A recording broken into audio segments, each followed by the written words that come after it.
The day my neighbor ordered me to tear down the retaining wall that had been holding an entire hillside in place for 20 years. I remember standing there with the letter in my hand, thinking, well, this is either going to be very funny or very expensive. Turns out it became both. Now, before you picture some dramatic Hollywood feud between neighbors, you should know I'm not the kind of guy who looks for trouble. My name's Luke Harper. I'm 47 years old, and I've been running a small landscaping business outside Eugene, Oregon, since the late 90s. Dirt, rock, drainage, grading, that's been my world for most of my life.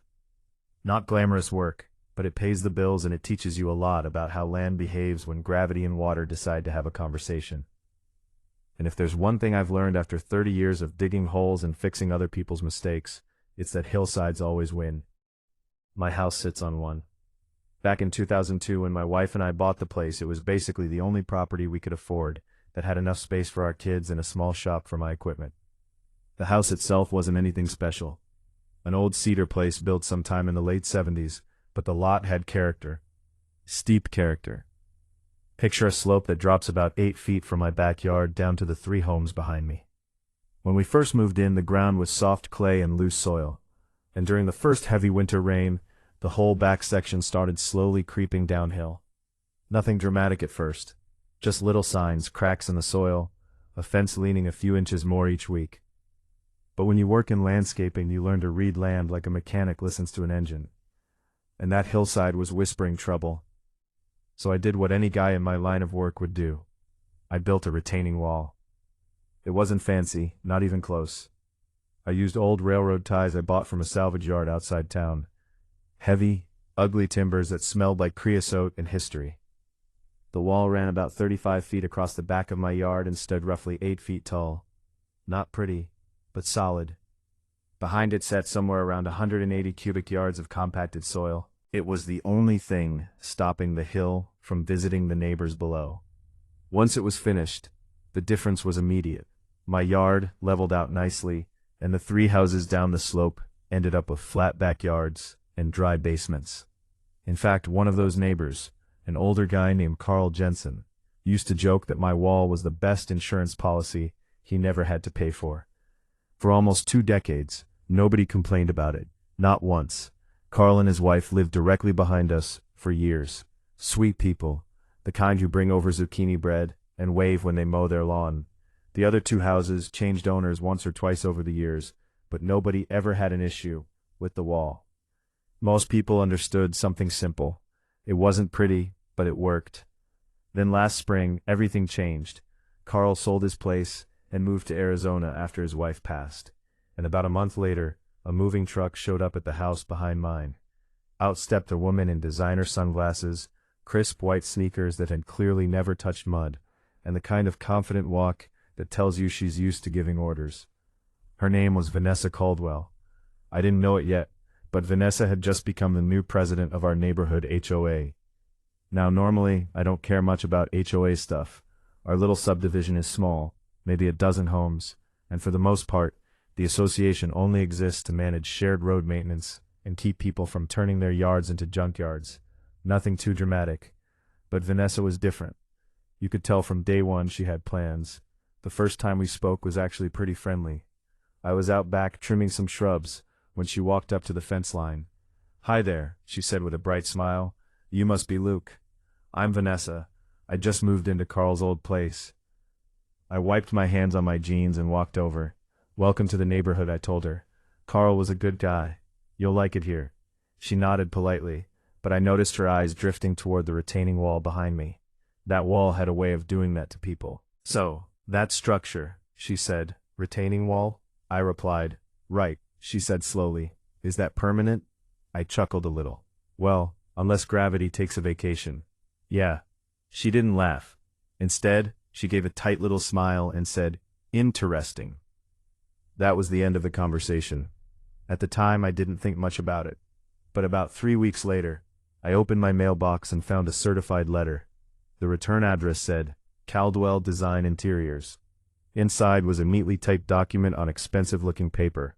It read like something written by someone who had spent a lot of time telling people what their home should look like. According to the letter, my retaining wall was, and I quote, visually inconsistent with the aesthetic standards of the community. Apparently, Vanessa had recently installed a new infinity-style pool in her backyard, a project that, judging by the contractor trucks I'd seen, probably cost more than my entire landscaping business. And from her pool deck, she could see the top portion of my wall. She described it in the letter as an eyesore. Her solution was simple. I had 30 days to remove the structure and replace it with ornamental stone that met HOA design guidelines. If I failed to comply, the association would begin issuing daily fines of $200 until the issue was resolved. I read the letter twice, then I leaned back in my chair and laughed. Not because it was funny exactly, but because sometimes when something is that ridiculous, laughter is the only reasonable response. Still, I figured there had to be some misunderstanding. So that evening, I walked down the slope and knocked on Vanessa's door. She answered, wearing yoga clothes and holding a glass of sparkling water, the sunset reflecting off the perfectly smooth surface of her new pool behind her. "Yes," she said. I held up the letter. "Hey Vanessa, I just got this in the mail. Thought maybe we should talk about it." Her expression didn't change. "Oh good," she said calmly. "I was hoping you'd come by." And that's when I realized something important. This wasn't a misunderstanding. This was the beginning of a fight. Vanessa stepped aside and motioned for me to come out to the back patio. Now, I'll admit, the pool was impressive. A long, narrow infinity edge that looked like it just poured straight into the trees below. The tile was this deep dark blue, the kind you see in fancy resorts, and the water reflected the sky like a mirror. And right at the far end, if you looked up the slope, you could see the top edge of my railroad tie wall, about 2 feet of it. Vanessa noticed me looking. "You see what I mean?" she said, sipping her drink. I shrugged. "I see a wall that's been holding that hillside in place for 20 years. She gave a soft little laugh like I just missed the point entirely. "No, Luke. What I see is something that looks like it belongs behind a tractor barn, not in a residential neighborhood." I leaned on the railing and looked down at the slope. From where we stood, the drop was obvious. The soil between our yards was steep and soft, the kind of ground that gets heavy when it rains. "You ever lived on a hillside before?" I asked. "A few properties?" "Yes. I mean one like this," I said, pointing toward the slope. "Clay soil, winter rain, downhill houses." She waved her hand dismissively. "I'm sure it served its purpose at some point, but that doesn't change the fact that it's visually offensive. The HOA guidelines are very clear about maintaining property value." Now that part made me smile, because property value was exactly why the wall existed. I said, "You realize that wall is the reason your backyard is flat right now?" She raised an eyebrow. "I doubt that. It's holding back about 180 yards of soil." Another little laugh. "Luke, I design high-end homes for a living. I think I understand landscaping." And there it was, that tone, the one that says conversation over. She walked over to the pool's edge and gestured toward the horizon. "I invested a lot into creating this view," she said, "and right now it ends with a pile of railroad ties." I let the silence sit there a moment. "You're asking me to remove the structure that's holding up your backyard?" "No," she said smoothly. "I'm asking you to replace it with something attractive. Stone walls cost money. That's the cost of maintaining standards. And if I don't," she turned toward me and gave a professional smile, "then the association will proceed with fines. $200 a day, every day, until the wall was gone." I nodded slowly. "All right," I said. "I'll look into it." She smiled like she just solved the problem. "Wonderful. I'm glad we understand each other." I walked back up the hill that evening, thinking about something my old boss used to say when we were building retaining systems. He'd say, "Luke, dirt doesn't care about opinions. Dirt only listens to gravity." The next morning I went digging through my garage filing cabinets. One thing about working construction most of your life, you keep paperwork. Sure enough, buried in an old binder was the original property survey from when we bought the house in 2002. I spread it across the workbench and traced the lot lines with my finger. The retaining wall sat entirely on my side, not an inch crossed into anyone else's property. Next I found the building permit from the county. Stamped approved, signed off by a structural engineer. So technically speaking, the wall was legal, permitted, and fully on my land. But I already knew something Vanessa probably didn't. Disputes don't always follow logic. They follow paperwork. So I decided to get more. I called a soil engineer I'd worked with before, a guy named David Morales, who specialized in slope stability. He came out a few days later with a clipboard, a transit level, and that look engineers get when they see a problem forming in slow motion. He measured the grade, poked around in the soil, and spent a good 20 minutes examining the retaining wall itself. Finally, he stood up, brushed dirt off his hands, and looked down the hill toward Vanessa's yard. "Who built this?" he asked. "I did." He nodded once. "Good work." That felt nice to hear. Then he said something that mattered more. "You ever remove it?" "Nope." "Good," he said again, "because if this wall disappears, that slope fails." "How fast?" He tilted his head toward the sky. "When the rain shows up in Oregon, rain always shows up." I hired him to write a formal report. Cost me $3,200. A week later, I had a professional engineering document that basically said in very polite technical language, if the retaining wall is removed, slope failure is highly likely, resulting in soil movement toward the downhill properties. In plain English, the hill would slide. I copied the report, attached the survey, the permit paperwork, and wrote Vanessa a short letter. I kept the tone respectful, explained the engineering assessment, pointed out that the structure was on my land and legally permitted. Then I added one simple sentence. If the wall is removed, the hillside may collapse onto the lower properties. I mailed the packet certified. Figured that would be the end of it. 2 weeks passed, then another letter showed up. This one came from a law office in Portland. The message was short and very lawyerish. Your retaining wall remains non-compliant with HOA aesthetic standards. The association requests its removal within 30 days. At the bottom there was a line that stuck with me. Property ownership does not exempt residents from community design rules. I stared at that sentence for a long time. Then I called my attorney. His name's Greg Foster. Good guy, dry sense of humor, the kind of lawyer who looks like he'd rather be fishing. I dropped the paperwork on his desk. He read through everything slowly, occasionally making little noises like, "Huh?" and, "Well, that's interesting." Finally, he leaned back in his chair. "So," he said, "they want the wall gone. Apparently you warned them." He nodded again. Then he smiled. Not a big smile. The kind of smile that usually means something mischievous is forming. "Luke," he said, "give them exactly what they want." I blinked. "You serious?" "Oh, absolutely. But the hill is not your legal responsibility if they demanded removal after being warned." He tapped the engineer report, especially with documentation like this. I felt a slow grin creeping onto my face. "So what do I do?" "Simple," Greg said. "Get their request in writing." Technically, we already had it from their lawyer. But Greg wanted something clearer, something undeniable. So I sent one final message to the HOA board asking them to confirm that the retaining wall should be removed to meet aesthetic guidelines. 3 days later, the email arrived approved by the board president, Vanessa Caldwell. The message said the retaining wall should be removed or replaced to comply with HOA standards. I printed it out, put it in a folder with the engineer report. Then I rented an excavator. September 15th was a warm Saturday morning. Clear sky, dry ground, perfect day for demolition. When the rental company dropped off the machine in my driveway, a few neighbors wandered over to watch. Carl's old friend Marty from 2 houses down leaned on the fence and asked, "What's going on, Luke?" "An improvement project," I said. He chuckled. Never heard those words end well. By mid-morning I climbed into the excavator cab and fired it up. The engine growled to life and I started pulling out the railroad ties. Each one came loose with a heavy crack of soil breaking apart behind it. 20 years of packed earth slowly relaxing as the structure disappeared piece by piece.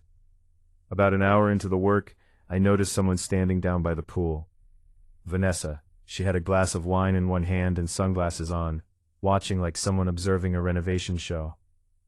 When I lifted one of the big timbers out and tossed it onto the pile, she raised her glass toward me like we were celebrating, so I waved back. 6 hours later the wall was gone. The hillside sat there exposed, a steep face of damp clay and loose dirt where the structure used to be. I shut down the excavator and stood there for a moment looking at it. The slope looked quiet, but I knew what it was. A loaded spring, and Oregon's rainy season was only a week away. After the last railroad tie came out of the ground, I shut off the excavator and just sat there in the cab for a minute, listening to the engine tick as it cooled down. The hillside looked calm, almost innocent. But when you've worked with soil long enough, you know, calm doesn't mean stable. It just means the clock has started. A couple of the neighbors wandered over that afternoon while I was stacking the old timbers in a pile. Marty leaned against the fence again, scratching his beard while he looked at the exposed slope. "You sure about this, Luke?" he asked. I shrugged. Not my call. He looked down the hill toward Vanessa's place. She wanted it gone that bad. "Yup." He shook his head slowly. "Well, I guess we'll see what happens when winter shows up in Oregon." Winter doesn't exactly knock on the door politely, it just arrives. About a week later, the weather forecast started talking about the first real storm system of the season. Nothing unusual for us. Just a big Pacific front rolling in with steady rain. But rain on a hillside is like adding oil to a machine that already wants to move. On the evening of September 23rd, the clouds rolled in thick and low. The air smelled like wet leaves and cedar bark, the kind of scent that tells you the dry season is officially over. By midnight, the rain was coming down steady. By morning, it was pouring. I spent most of that day in my garage sharpening mower blades and organizing tools while the storm drummed against the roof. Every once in a while, I'd glance out the back window toward the slope. You could already see the soil getting darker as it soaked up water. The forecast said the storm would last 2 days, 48 hours of rain, about 6 in total. Not record-breaking, but more than enough. That night I went to bed around 10 o'clock, the sound of rain steady against the windows. My wife asked if I thought the hill would hold. I don't know, because the truth is, slope failures aren't always dramatic. Sometimes they happen slowly, and sometimes they wait until the middle of the night. Around 2 o'clock in the morning, I woke up to a sound that didn't belong to rain. At first it was faint, a low rumble, deep and heavy, like distant thunder rolling under the ground. Then it got louder. If you've ever stood near a freight train when it passes, you know that vibration you feel in your chest before you even see the train. That's what it sounded like, except this train was made of mud. I jumped out of bed and rushed to the back window. For a split second, everything looked normal. Then the hillside moved, not a little shift. The entire face of the slope suddenly sagged and collapsed downward like someone had kicked the legs out from under it. Soil, roots, rocks, a massive brown wave sliding straight toward the houses below. The sound was unbelievable. Trees cracking, mud roaring, wood snapping. Within seconds, the dirt slammed into the back of Vanessa's yard. Her infinity pool disappeared under a surge of thick clay and debris, the water erupting upward like someone had dropped a truck into it. The pool fence folded like aluminum foil and vanished under the slide. Lights flickered in the houses downhill as the mud spread outward. It was over in maybe 15 seconds, just long enough to leave a scar across the entire slope. I stood there staring through the rain, heart pounding, watching muddy water spill over the edge of her pool deck. Behind me, my wife said quietly, "Was that the hill?" "Yeah," I said. "That was the hill." Within minutes, lights started coming on in the neighborhood. Doors opening, people shouting over the ring. I grabbed a jacket and walked down the slope with a flashlight. The damage was impressive. Vanessa's pool was half full of mud, the deep blue tile completely buried under 4 feet of brown sludge.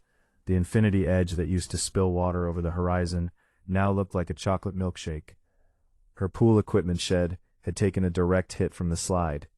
Electrical boxes sparked quietly in the rain.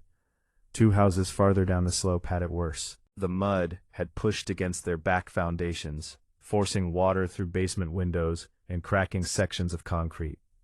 People were standing in their yards in pajamas and raincoats, staring at the mess like survivors after a shipwreck. Vanessa came running out onto her patio.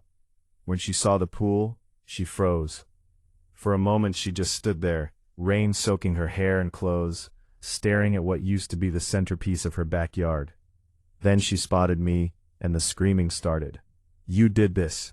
Her voice cut through the rain like a siren.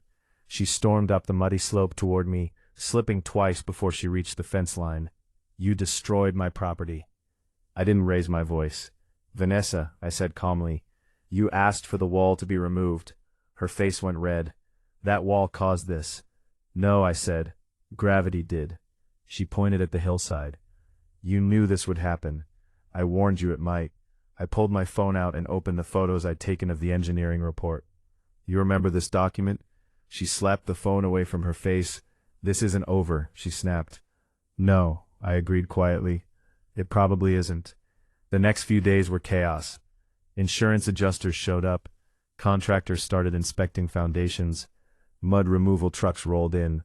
By the time everything was tallied, 4 families had filed claims totaling around $140,000 in damages.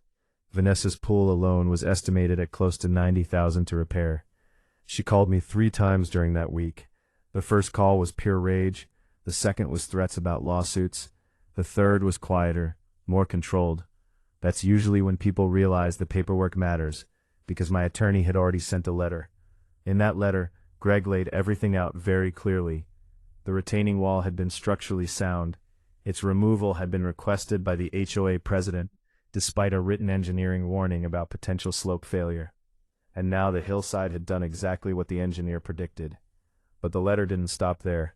Greg added one more paragraph. Since the wall had originally been installed to protect the downhill properties, I was willing to rebuild it.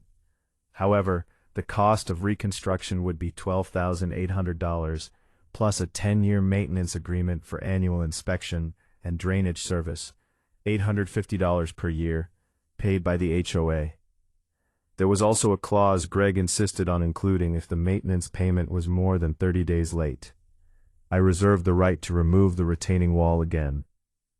3 weeks later, Vanessa resigned as HOA president. The new board approved the contract without much debate. By November, my crew and I rebuilt the wall exactly where it had been. Same design, same ugly railroad ties, solid as ever. These days, the hillside sits quiet again. Every October, the HOA sends me a check for the maintenance agreement.